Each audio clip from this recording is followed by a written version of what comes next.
I'm Kathy Ford, and this is the sixth and final podcast I'll be giving. And today I'm going to talk about endings because this is the end of my residency.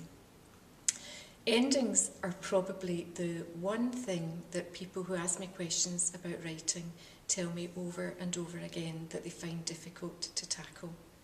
And they seem to find, the main problem that they seem to have is that they run out of steam halfway through their story and they don't seem to be able to find a way to get to the ending and keep the story interesting and exciting. So I'm going to try and look at ways in which you can actually find the energy and the excitement and the pace to keep a story going from the start right through to the end. I think you should approach a story as a kind of journey. You get the first idea, which usually comes in a rush and is terribly exciting. And I think one of the problems people have is that they just sit down right away and they start writing and kind of spill out all the ideas that come into their head at the very, very start of their kind of creative moment. And that it's great to have all these ideas and to make a note of them, but you actually have to think beyond that when you're writing a story. The one thing I think that all the writers I've spoken to about endings have in common is that they spend a lot of time thinking about what they're going to say and what they're going to write and how they want their story to end before they actually put anything down on paper and really get into their story. Now, I know it's difficult, for example, if you're asked to write a piece of creative writing in class and you've only got an hour to spend on it. But I really think it's worthwhile taking 5 to 10 minutes, let's say, out of an hour that you maybe have to write a story, to just think about the whole thing and where you want the story to go. Try and imagine where you want the characters that you have at the beginning of your story, where you want them to be at the end. Try and think of 1 or 2 things that you actually want to happen in the story that maybe you're going to put in the middle, maybe crucial points, exciting episodes that you want to get to. And if you actually have 1 or 2 exciting stages in a story plotted in your mind, you don't necessarily have to write them down, then they almost act as mental stepping stones to take you from one chapter to the next. So the one thing that I think you really, really have to do when you're kind of thinking about endings is don't panic, don't start writing immediately, but take your time and think about your story. There is actually one trick that you can employ. I've done it in one of my novels called The Drowning Pond, and that's actually to begin your story with the way you want it to end.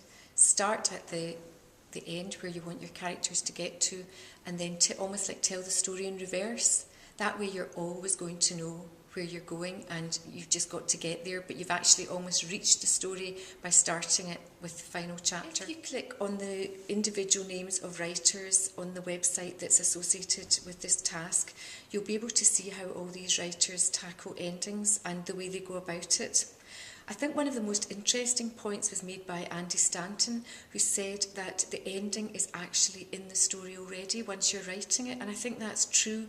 It just shows, though, that the ending is part of the story as a whole. It's not something that you can just tag on suddenly to get to reach a fast finish of something you're writing. Now I'm going to talk about the task for this 6th podcast, and it actually is something that all writers have to do when they are submitting an idea for a book to a publisher, and it forces you to think about the ending of your story. When a writer is presenting something to a publisher, hoping that it's going to be published, or even after the publisher has agreed it's going to be published, they have to write what is called a synopsis of the story. And a synopsis is basically a kind of summary of what the entire story is going to be about. So it has to be quite carefully constructed. In some ways it's like a plan, although any synopsis I've ever handed into a publisher is quite different normally from the final version of my book, but it just shows where my thinking has got to at that stage of the process of writing. So a synopsis is going to have your main characters, for example, probably their names. You might actually know something about them, what they do, what age they are, where they live. The synopsis is also a brief outline of what the story is going to be about. Not just the beginning.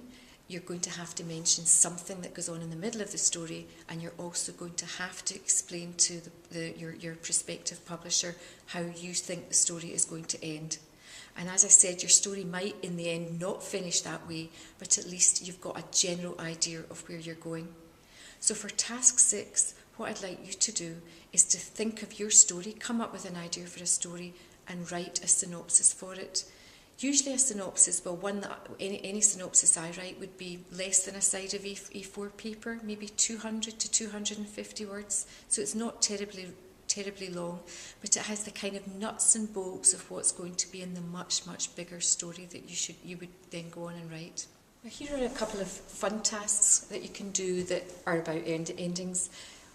Talk about and discuss the favourite endings from books that you've read. There could be books that go right back to when you were small, maybe picture books that you remember your mum or dad reading to you when you were tiny that you absolutely loved, and also books that you've read recently that you really the endings are just fantastic. Again, I agree with the comment that Andy Stanton made about his favourite book being the one that he doesn't want to end. I think my favourite ending of a book of all time would be Pat Barker's The Regeneration Trilogy. And the reason I loved it so much was that I felt I really knew the main character so well that when the book finished, I felt as if I'd lost somebody that I really cared about. And I think that's my favourite kind of book, when I'm completely absorbed in the story, and I feel as if I'm part of the world that the writer has created. So what are your favourite stories? I hope you have a lively debate about that. Slightly more difficult one, certainly for me, would be to talk about books where the ending really dissatisfied you, or you just didn't like it for some reason or other. I don't actually think I get to the end of a book that I don't enjoy, so I haven't got many books where I would say the ending was rubbish or disappointing, but maybe you have. And again, why don't you discuss that in your class or with your friends? So you've written your synopsis for a story. Did that come easily to you? Do you think that's going to help you to go on and actually write a complete story based on your synopsis? Or did you find it quite easy to come up with an idea for a story where one thing in your normal life was changed? That's what we did in task 1. Or did it come easily to you to create characters? Did people pop into your head? Could you imagine them? Could you see them in their own world? Maybe that's your strength in writing. Or did somebody's voice come into your head? I know that the writer Kathy McPhail always says that she knows she's got her story when she hears her characters' voices in her head and hears them speaking. That's when they come to life for her. I certainly find that when I have my characters and I can picture them moving about, my story really starts to work. So characters really my kind of springboard. Or maybe you get inspiration from being somewhere, visiting somewhere, or remembering a place that you've been.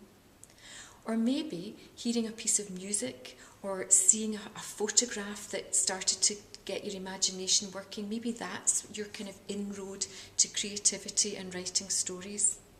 People find inspiration from lots and lots of different places. There's absolutely no hard and fast rule to writing stories and getting ideas from them. So if you've managed to write something, or if you feel inspired to go away and write a story now, please do, and all the best with it. And why don't you send your examples into the Scottish Book Trust, teen@scottishbooktrust.com. We would absolutely love to see your stories, and we'll put the best ones up on our website. The story you send in to us might take on different forms. It might be a graphic novel, it may be a piece of drama, it could be a conversation, for example, between two people set out as a drama text. It might be the lyrics to a song, or it might be a story that you've actually narrated rather than written down. All these are stories.